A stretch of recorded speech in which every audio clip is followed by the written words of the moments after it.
오늘 바이블 타임은 사무엘하 19장에서 21장까지입니다. 오늘 본문은 그 중에서 압살롬과의 전쟁에서 승리한 다윗의 일행이 이제 예루살렘으로 돌아올 때에 그 다윗을 맞이하는 사람들의 이야기입니다. 그 중에서 특별히 오늘 등장하는 사람들은 시므이와 또 무비보셋이라는 사람입니다.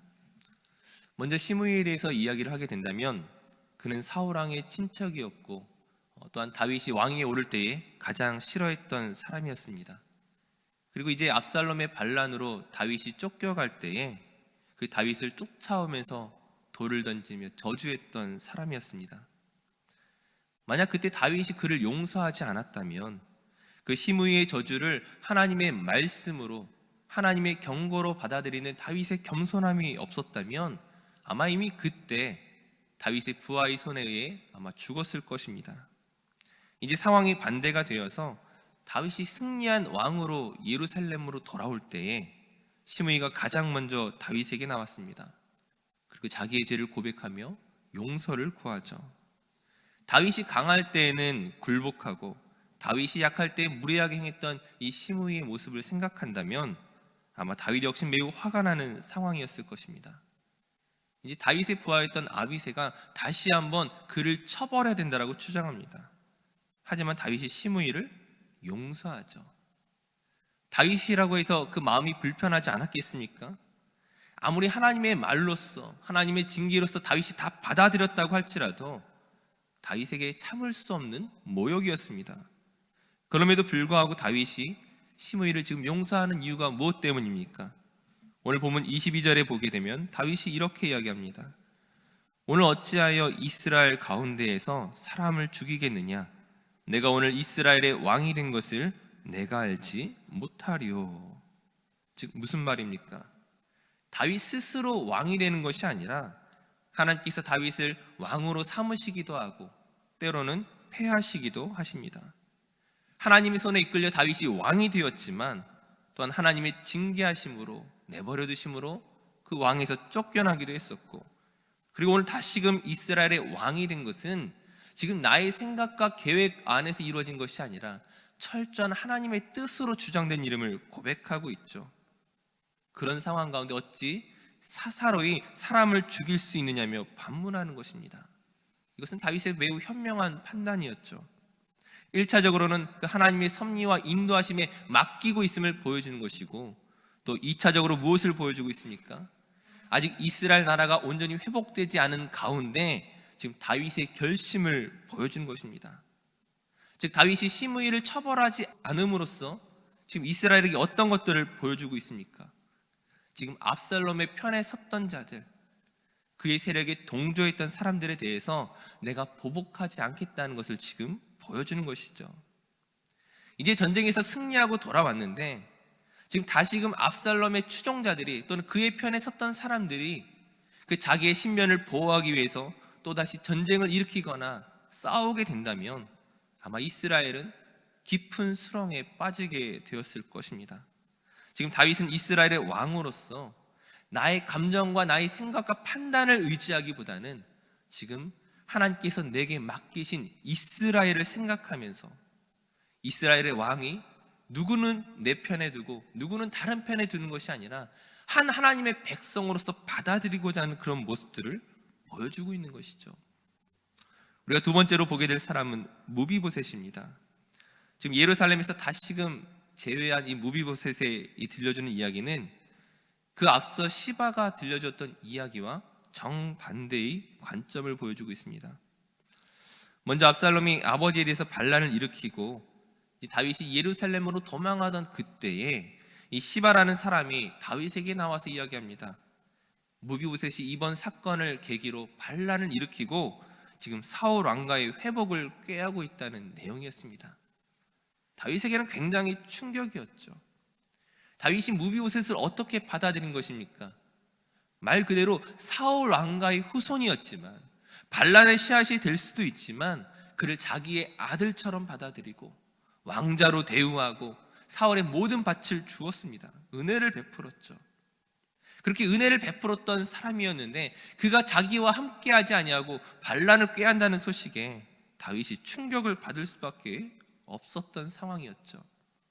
이때 당시에 시바가 자신이 다윗의 편이라는 것을 주장하며 다윗에게 여러 가지 음식과 좋은 것들을 제공합니다. 이 시바의 이야기를 듣고 그 사울 왕가의 그 모든 밭을 무비보셋이 아니라 지금 시바에게 주겠다라고 다윗이 선언했었습니다. 근데 이제 반란이 평정되고 예루살렘으로 돌아왔는데 지금 무비보셋이 하는 이야기는 전혀 다른 이야기이죠. 자기도 다윗을 따라 예루살렘을 떠나려고 했는데 자기가 다리를 절기 때문에 참으로 어려운 상황이었는데 시바가 자기를 배신함으로써 따라가지 못했다라고 말하고 있는 것이죠. 그러면서 말하는 지금 시바의 모습이 어떻습니까? 수염도 깎지 못하고 옷도 갈아입지 않은 듯한 이러한 남루한 모습은 그 다윗의 고통과 그 어려움을 함께 동참하고 있는 듯한 그의 모습을 보면서 우리는 자연스럽게 무비보셋의 편에 서게 됩니다. 지금 무비보셋과 시바 두 사람 중에 한 명은 분명히 거짓말을 하고 있죠. 우리는 자연스럽게 무비보셋 편에 서게 되는데 막상 다윗은 두 사람 가운데 어느 누구의 편도 들지 않는 것입니다. 성경 또한 누가 잘못한 것인지 누가 진실한 것인지에 대해서 명확하게 이야기해 주지 않습니다. 그렇다면 다윗은 왜 지금 시시비비를 가리지 않습니까? 지금 어떻게 증인을 불러오고 취조를 하고 여러 가지 정황을 파악해서 거짓말을 한 사람에게 벌을 주고 그리고 진실로 다윗을 돕고자 했던 사람에게 상을 주어야 할 터인데 왜 그 모든 시도를 하지 않고 다윗은 그 밭을 두 개로 나누어서 주고자 하는 것입니까?